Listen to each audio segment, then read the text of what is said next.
നമസ്കാരം. മെട്രോ മാറ്റിനി ന്യൂസിലേക്ക് സ്വാഗതം. കേരളത്തെയാകെ ഞെട്ടിച്ച സംഭവമായിരുന്നു കൊച്ചിയിൽ നടി ആക്രമിക്കപ്പെട്ടത്.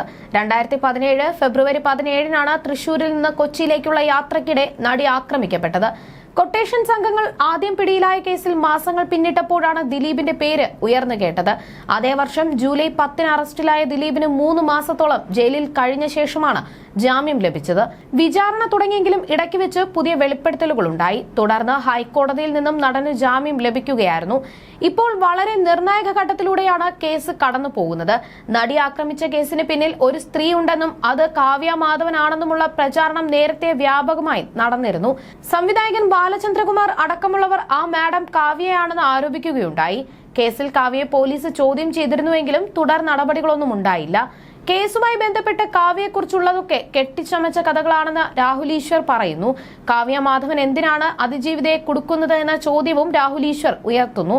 ഒരു യൂട്യൂബ് ചാനലിന് നൽകിയ അഭിമുഖത്തിലായിരുന്നു രാഹുലിന്റെ പ്രതികരണം. രാഹുൽ ഈശ്വർ പറയുന്നത് ഇങ്ങനെയായിരുന്നു: ഈ കേസിന് പിന്നിൽ ഒരു മാഡമുണ്ട്. കാവ്യ മാധവനാണ് മാഡം എന്നതായിരുന്നു അന്നത്തെ പ്രചാരണം. ഒരാഴ്ച മുഖ്യധാരാ മാധ്യമങ്ങളിൽ കാവ്യയാണോ മാഡം എന്ന് ചർച്ച ചെയ്തു. പാവം കാവ്യയെ ഒരു തവണയെങ്കിലും ജീവിതത്തിൽ കണ്ട് സംസാരിച്ചിട്ടുള്ളവർ അങ്ങനെ പറയില്ല. ഇതിന്റെ എല്ലാം പിന്നിൽ കാവ്യയാണ് എന്നായിരുന്നു. കുറച്ചു കഴിഞ്ഞപ്പോൾ അതിന്റെ ഗുമ്മു പോയി. കാവ്യയുടെ അമ്മയാണോ മാഡം എന്നും പറഞ്ഞ് ചർച്ച ചെയ്തു. എന്തൊക്കെയാണ് ആ കുടുംബത്തോട് നമ്മൾ ചെയ്തത്? ദിലീപ് എന്ത് തെറ്റ് ചെയ്തു എന്നാണ് പറയുന്നത്. എന്തിനാണ് ദിലീപ് ഈ അതിജീവിതയെ കുടുക്കുന്നത്?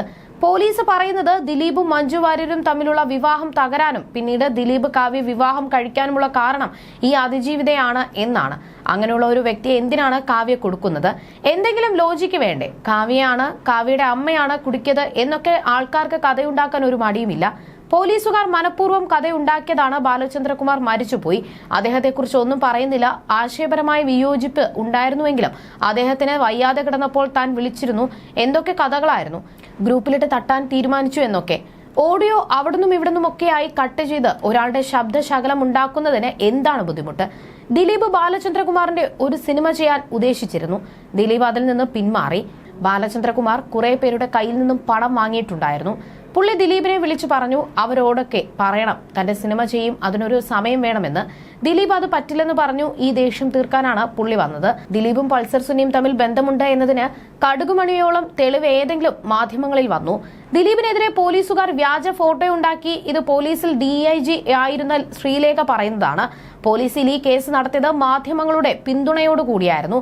ദിലീപിനെതിരെ ഒരു പൊതുവികാരം സൃഷ്ടിച്ചെടുക്കുകയായിരുന്നു. ദിലീപ് പൾസർ സുനി എന്ന് തിരഞ്ഞാൽ ഒരു ഫോട്ടോ കിട്ടും. വളരെ ചീപ്പായ ഒരു ഫോട്ടോഷോപ്പ്. പൾസർ സുനിയെയും ദിലീപിനെയും ചേർത്ത് വെച്ച് ഒരു ഫോട്ടോ കോടതിയിൽ പോയാൽ ഇത് തെളിവാണെന്ന് പറയില്ല. ദിലീപും പൾസർ സുനിയും ഒരുമിച്ച് നിൽക്കുന്നു എന്ന് ആരോപിക്കപ്പെടുന്ന ഒരു ഫോട്ടോ കിട്ടിയിട്ടുണ്ട്. അതേക്കുറിച്ച് അന്വേഷിക്കണമെന്നാണ് പറയുക. അത് കേൾക്കുന്ന മാധ്യമങ്ങൾ ദിലീപും പൾസർ സുനിയും ഒരുമിച്ചുള്ള ഫോട്ടോ കിട്ടിയെന്ന് റിപ്പോർട്ട് ചെയ്യും. ജോർജേട്ടൻ സ്പൂരം എന്ന ചിത്രത്തിന്റെ ലൊക്കേഷനിൽ വെച്ചെടുത്ത ഒരു സെൽഫിയിൽ ദിലീപിന്റെ പിറകിൽ നിൽക്കുന്നത് പൾസർ സുനിയാണ് എന്നാണ് പറയുന്നത്. അത് പോലീസിന് എങ്ങനെ മനസ്സിലായി? കള്ളം പറയുന്നതിന് ഒരു മര്യാദ വേണ്ടേ എന്നാണ് രാഹുൽ ഈശ്വർ ചോദിക്കുന്നത്.